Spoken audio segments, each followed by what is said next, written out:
இயேசு கிறிஸ்துவின் நாமத்தினால அனைத்து நம்முடைய தேசத்தை சார்ந்திருக்கிற ஒவ்வொரு தேவனுக்குரிய பிள்ளைகளுக்கும் ஆண்டவருடைய பெரிதான ஒரு காரியங்களுக்கும் நல்ல நன்மையை கடவுள் நமக்கு தந்திருக்கிறார். உண்மையாகவே நம்ம இந்திய தேசத்திற்காய் பாடுபட்டு கொண்டிருக்கிற இராணுவ அதிகாரிகள், காவல்துறை, மருத்துவத்துறை, விவசாயத்துறை, இன்னும் விமான படைகள், கப்பல் படைகள் நம்ம தேசத்திற்காக பாதுகாப்பிற்காகவும் ஆசீர்வாதத்திற்காகவும் சுகத்திற்காகவும் பிரயாசப்பட்டு கொண்டிருக்கிற ஒவ்வொரு பிள்ளைகளுக்கு நேரா தேவனுடைய நாமத்தினால ஒரு பெரிய சமாதானத்தை நாம் பேசட்டும். எல்லாவற்றுக்கும் மேல நம்ம இந்திய தேசோட சுதந்திர தின வாழ்த்துக்கள்.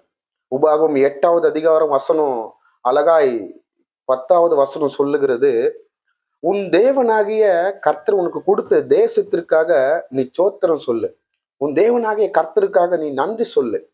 நீங்க தேவ சமூகத்துல அவருக்காக சோத்திரத்தை சொல்லணும். தேவ பிள்ளைகளை, ஆண்டவர் நம்ம தேசத்தை ஆஸ்வதிக்கும்படி, ஆண்டவர் நம்ம தேசத்தை நல்ல விருத்தி அடைய பண்ணும்படி, ஆண்டவர் நம்ம தேசத்தை நன்மையா மாற பண்ணும்படி உபாகம் 8வது அதிகாரம் வசனம் 10 சொல்லுது, தேவன் உங்களுக்கு தந்த தேசத்திற்காக கர்த்தரை சோத்திரம் பண்ணுங்க. நீங்க கமெண்ட் பண்ணுங்க, என் தேசத்தை ஆசீர்வதிங்க. நீங்க கமெண்ட் பண்ணுங்க, எங்க இந்தியா தேசத்திற்காக நாங்க ஜெபிக்கிறோம். நீங்க கமெண்ட் பண்ணுங்க, கர்த்தருடைய விசுவாச வார்த்தையை அறிக்கை பண்ணுங்க.